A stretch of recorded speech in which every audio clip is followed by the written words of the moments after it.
पाके हनुमान के खुश भइल जानकी पाके हनुमान के पता लगवला तू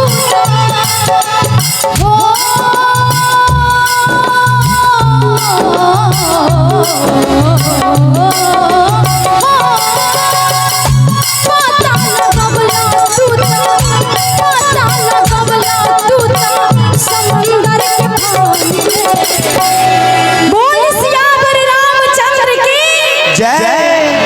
कि खुश भइल जानकी पाके हनुमान के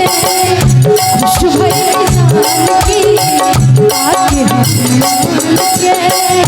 मंगल मूर्ति राम दुलारे आने पड़े प्रभु तेरे द्वारे हे बजरंग बली हनुमान हे महावीर करो कल्याण हे महावीर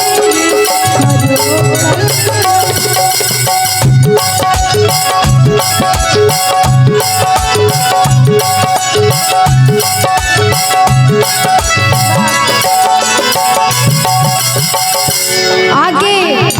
राम जी कहता नहीं लंका में लंका जरवला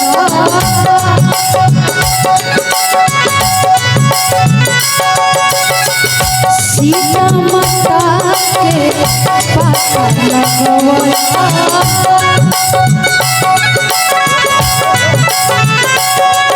लंका में जाके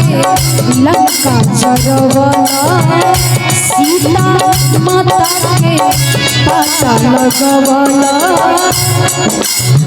राम नाम देखत रहला हो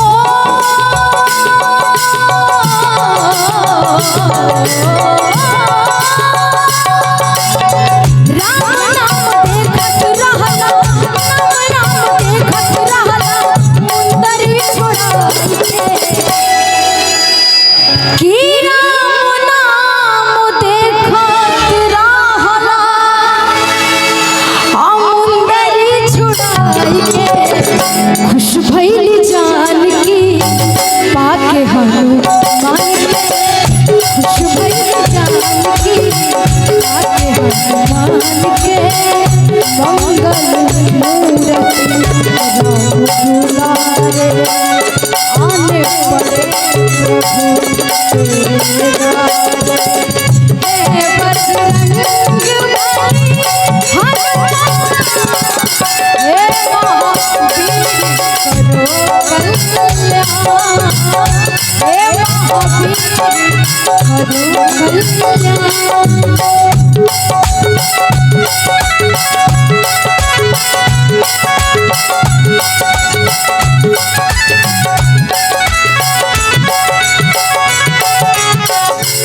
ई गाना के लिखने के बाद हमार बड़ भैया आदरणीय गुरुजी अजीत हलचल जेकर गाना बहुत हिट बा कि दिल ना लगई हा फिर जनिए हा अब जा जान भुला जइहा कि एगो हम हमार दिल हमर जान है तीनों तोहार उनके ही रचना बा आगे कहत रे हो कैला तू जाके समस्या के हाल हो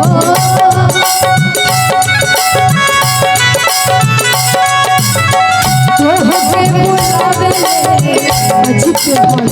चल हो कैला तू जाके समस्या के हाल हो तोहके बुलावे अजित हाल चल हो कि कितना बड़ाई करी कितना बड़ाई करी कितना बड़ाई करी वीर हनुमान कि कितना बड़ाई करी वीर हनुमान के